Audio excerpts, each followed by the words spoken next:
Good evening. This is Akashwani and I am Nishit Kumar with the news at 9. The headlines. ISRO to launch 2 satellites tonight from its spaceport in Sriharikota to demonstrate docking and undocking of spacecraft in orbit.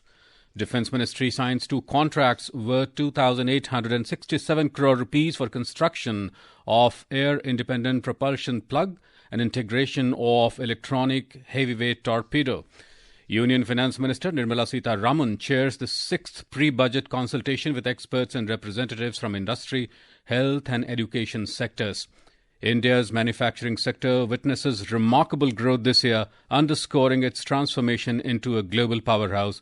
And US announces nearly $6 billion aid, including military package for Ukraine. And now the news in detail. The Indian Space Research Organisation ISRO is all set with its space docking experiment known as SpaceX mission to demonstrate docking and undocking of spacecraft in orbit. Its powerhouse rocket PSLV C-60 will lift off tonight from spaceport Sriharikota in Andhra Pradesh. 2 satellites SDX-01, called also as Chaser, and STX-02, called Target, will be placed into a 470-kilometer circular orbit at 55-degree inclination with a local time cycle of about 66 days. Both Target and Chaser satellites will be placed in the same orbit at a distance of 10 to 20 kilometers. We have more from our correspondent. The SpaceX space docking experiment, once successful, will establish India as the country that can successfully undertake human spaceflight and satellite servicing missions. This is a cost-effective technology demonstrator mission that will enable India to plan mission to moon and build its own Bharatiya Antariksha station where the satellite can dock and get back to Earth. In-space docking technology is essential when multiple rocket launches are required for common mission objectives. This needs precision in inter-satellite separation, velocity, navigation, transfer of electric power between 2 docked spacecrafts, composite spacecraft control, and payload operations after undocking. India will be the 4th country to master docking and undocking of satellites. Sudhindra, Akashwani News, Bengaluru. The Ministry of Defence today signed 2 contracts worth around 2,867 crore rupees for the construction of the Air Independent Propulsion AIP plug for the DRDO AIP system and its integration on board Indian submarines and the integration of Electronic Heavy Weight Torpedo EHWT on board the Kalvari class submarines. Both contracts were signed in the presence of Defence Secretary Rajesh Kumar Singh in New Delhi. The ministry in its statement said that the contract for the construction of the AIP plug and its integration was inked with Mazgaon Dock Shipbuilders Limited Mumbai, worth around 1,990 crore rupees, while the contract for the integration of the EHWT being developed by DRDO was signed with Naval Group France at an approximate cost of 877 crore rupees. The ministry highlighted that the AIP technology is being indigenously developed by DRDO. The project pertaining to the construction of the AIP plug and its integration will enhance the endurance of conventional submarines and significantly contribute towards the Atmanirbhar Bharat initiative. Union Finance Minister Nirmala Sitharaman today chaired the 6th Pre-Budget Consultation with experts and representatives from the health and education sectors in connection with the upcoming Union Budget 2025-26 in New Delhi. The meeting was attended by the Finance Secretary, Secretaries of the Department of Economic Affairs, Chief Economic Advisor of the Government, and senior officials of the Ministry of Health and Department of School Education. Earlier in the day, Ms. Sitharaman chaired the pre-budget consultation meeting with industry representatives. The union budget for the fiscal year 2025-26 is expected to be presented in the Parliament on the 1st of February next year. This will mark Finance Minister Sitharaman's 8th consecutive budget presentation. The government today said that rabi crops have been sown across over 614 lakh hectare area so far. Ministry of Agriculture in a statement said that over 319 lakh hectare area coverage under wheat has been reported compared to 313 lakh hectare area during the corresponding period of last year. The Department of Agriculture and Farmers' Welfare released the progress report on area coverage under rabi crops as of today. Pulses were cultivated in more than 136 lakh hectares, while coarse cereals were sown across 48.55 lakh hectares. The area sown with oilseeds crossed over 96 lakh hectares. The BJP today claimed that the Aam Aadmi Party is tampering with voters' list in Delhi. BJP leader Pravesh Sahib Singh Verma alleged that 61,000 people's names have been removed from the voters' list in the area of the former Delhi Chief Minister Arvind Kejriwal's constituency. He added in 2020, 1,46,000 people's names were in the voting list, but it has been reduced now.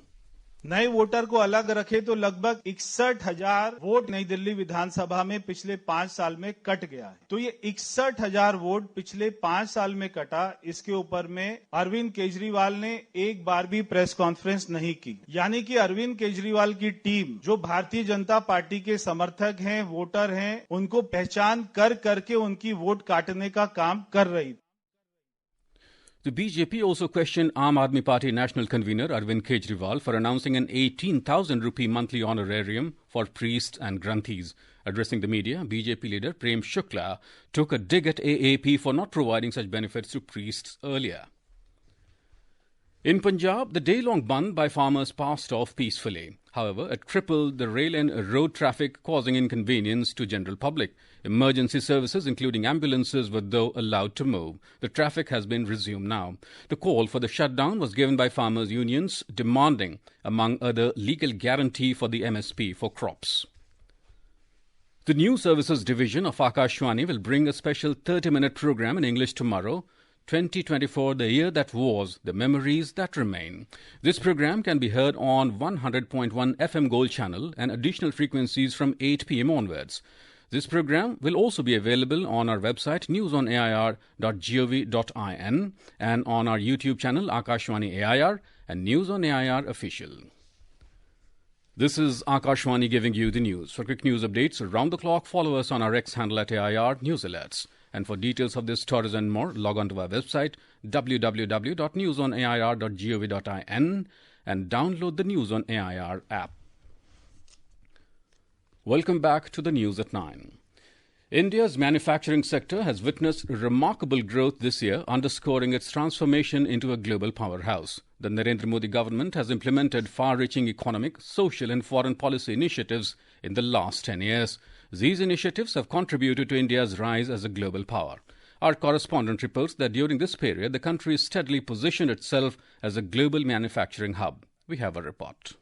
Over the last decade, India's manufacturing sector has undergone a significant transformation, largely propelled by the Make in India initiative. The introduction of production-linked incentive (PLI) schemes across 14 sectors attracted investment of over 1,28,000 crore rupees and generated more than 8.5 lakh jobs. These initiatives have spurred growth in electronics, steel, pharmaceuticals, and defense manufacturing. Toy exports grew by 239% and mobile phone production by 600%. The surge in the production of solar panels and wind turbines also reflects India's growing commitment to renewable energy. Anand Kumar for Akashvani News, Delhi.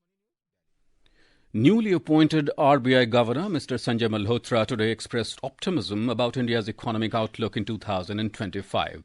In his foreword to the December 2024 Financial Stability Report, FSR, Mr. Malhotra said that inflation is expected to decline, boosting purchasing power and giving the central bank more flexibility in supporting economic activity. He noted that while the first half of FY 2024-25 saw a slowdown, consumer and business confidence remained strong, with corporations entering 2025 on solid financial footing. The benchmark domestic equity indices today ended with losses of over 0.5%. We have a report. The 30-share index at the Bombay Stock Exchange, Sensex, lost 451 points or 0.57% to close at 78,248. The National Stock Exchange, Nifty 50, fell 168 points or 0.71% to end at 23,645. In the forex market, the rupee today ended marginally up to settle at 85 rupees and 53 paisa against the US dollar. In the Indian bullion market, 24-carat gold was trading up at 76,820 rupees per 10 grams. Brent crude was trading up at $74.22 per barrel, according to latest reports. Anubha Rohatgi for Akashvani News. The United States today announced nearly $6 billion in additional military and budget assistance for Ukraine. U.S. President Joe Biden announced $2.5 billion in additional security assistance for Ukraine. U.S. Treasury Secretary Janet Yellen said the United States has made available $3.4 billion in additional budget aid to Ukraine, giving the war-torn country critical resources amid intensifying Russian attacks on Ukraine. It includes $1.25 billion in military aid drawn from U.S. stockpiles and a $1.22 billion Ukraine Security Assistance Initiative USAI package. At least 71 people died in Ethiopia when a truck packed with passengers plunged into a river. The officials said that the dead included 68 men and 3 women. The crash occurred yesterday in Sidama state, some 300 kilometers south of the Ethiopian capital Addis Ababa. According to media reports, the truck had missed a bridge and fell into a river, and the road had many bends. The state-run Ethiopian Broadcasting Corporation, EBC, also reported that the passengers were traveling to a wedding when the accident occurred. Ethiopia is among Africa's most populous countries, and the road accidents there are relatively common. Prime Minister Narendra Modi today condoled the demise of former United States President Jimmy Carter. In a social media post, the Prime Minister called Mr. Carter a statesman of great vision. He added that Mr. Carter worked tirelessly for the global peace and harmony, and his contributions in fostering strong India-US ties have left a lasting legacy. Former US President Jimmy Carter passed away last night at his home in Plains, Georgia, at the age of 100. He was the oldest living president of all time and the third US president to visit India. A Democrat, former President Carter served one term from 1977 to 1981. The India Meteorological Department, IMD, has forecast cold day and cold wave conditions in Jammu and Kashmir, Himachal Pradesh, Ladakh, Gilgit, Baltistan and Muzaffarabad tomorrow.